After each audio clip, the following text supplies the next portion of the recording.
एक सांगतो मला, आपण भजनात नाचत नाही म्हणून देव आपल्याला संसारात नाचवायला लावतो.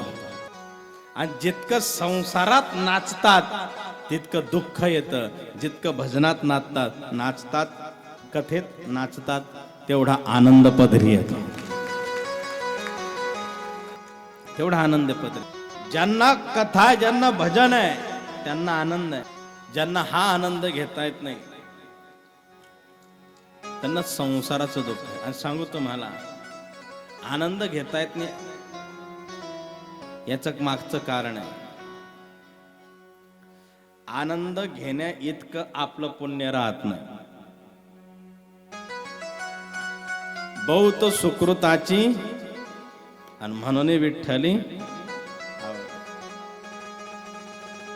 लवकरच आपल्या प्रभाविश्व चॅनलवर आत्ताच सबस्क्राईब करा.